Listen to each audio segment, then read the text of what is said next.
Veamos el siguiente conjunto de ejercicios. Nos piden que justifica si son verdaderas o falsas las siguientes afirmaciones sin hacer cálculos. Bueno, vamos a empezar por la primera. Nos dice, una disolución siempre es neutra si su pH vale 7. Bueno, realmente la definición de disolución neutra es si la concentración de hidronio es igual a la concentración de hidróxido. Bien, a 25 grados, si la constante de ionización del agua es 10 a menos 14 a esta temperatura, tendríamos esta relación que nos relaciona los dos iones con la constante de hidrólisis. Entonces tendríamos que si esto es 10 a la menos 14 y en el momento que son neutros ambas concentraciones iguales, pues podríamos despejar y obtener que esta es la concentración de cada uno de los iones. Por tanto, si calculásemos el pH sería el logaritmo de la concentración, menos el logaritmo de la concentración de hidronio, con lo cual sería pH 7. Ahora bien, vemos que esta condición hace que el pH sea 7, pero a 25 grados, porque resulta que la constante de ionización del agua varía con la temperatura. Si esto varía con la temperatura, también va a variar el pH de la disolución neutra. Por tanto, el pH de una disolución neutra cambia con la temperatura. Por tanto, esta frase es falsa porque decía que una disolución siempre es neutra si su pH vale 7. No. No siempre es neutra si el pH vale 7, como acabamos de ver, porque puede haber a otras temperaturas donde el pH sea 7 y en cambio el pH de neutralización sea, por ejemplo, 8, por decir un valor, entonces 7 ya no sería neutro. Bueno, veamos la siguiente cuestión. Dice, justifica si son verdaderas o falsas las siguientes afirmaciones. La siguiente afirmación era, una disolución de fluoruro de sodio en agua es ácida. Bueno, primero analicemos que siempre tenemos que tener en cuenta que partimos del agua pura y tenemos este equilibrio y que la concentración de esto y esto es lo mismo. Bien, añadimos ahora esta sal y vamos a ver cómo modifica esto. Bien, añadimos el fluoruro de sodio, como es una sal se disocia en sodio más y fluoruro menos. El sodio más podría reaccionar con el agua para dar hidróxido de sodio, pero no sucede porque esta es una base muy fuerte, con lo cual el equilibrio está totalmente desplazado hacia la izquierda, con lo cual esto no se da. Entonces el sodio más, como con otros alcalinos, no reaccionan con el agua.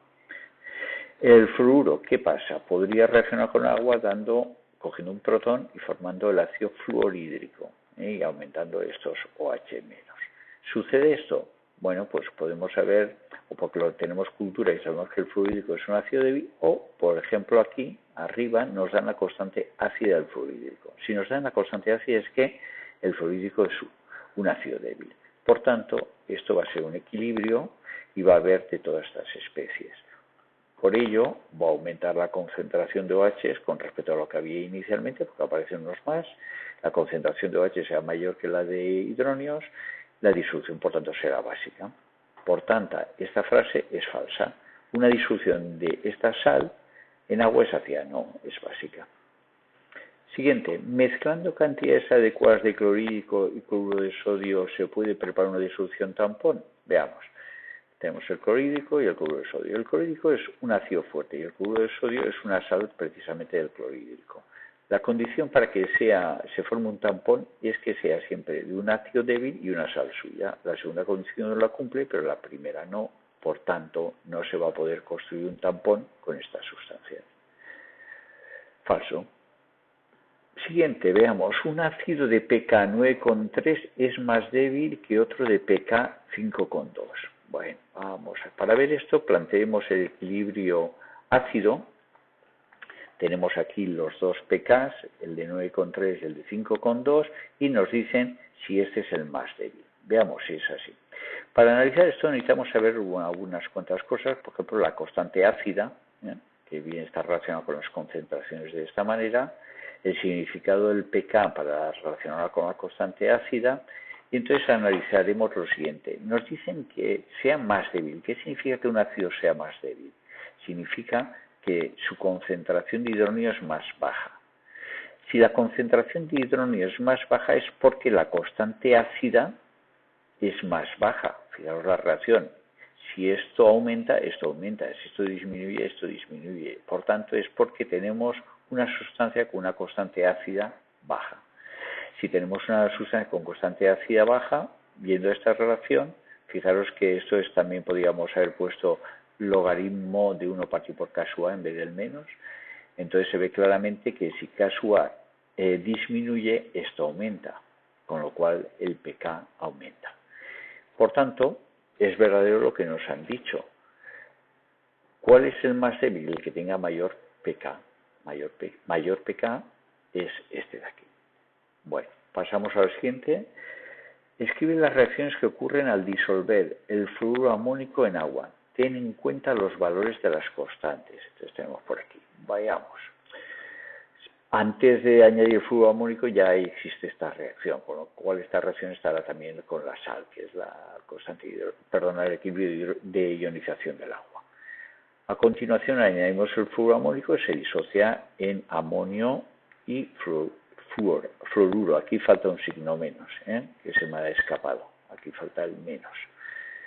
Después tendríamos amonio más agua. El amonio podría reaccionar con el agua para dar amoníaco y hidronio.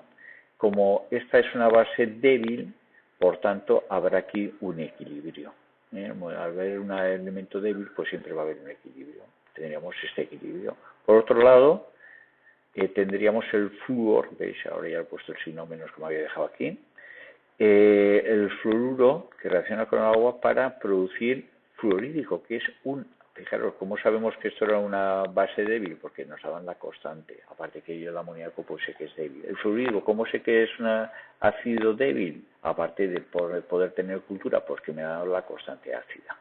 Bueno, pues tanto aquí también habrá un equilibrio, con lo cual por un lado aumentarán la cantidad de hidrógeno y por otro lado aumentará la cantidad de OH. En este caso no nos preguntan nada de cuál será el pH, simplemente nos han dicho que escribamos las reacciones. Pero veis, este sería un caso que habría que analizar para ver al final qué será ácido básico. Lo dejamos para otro ejercicio.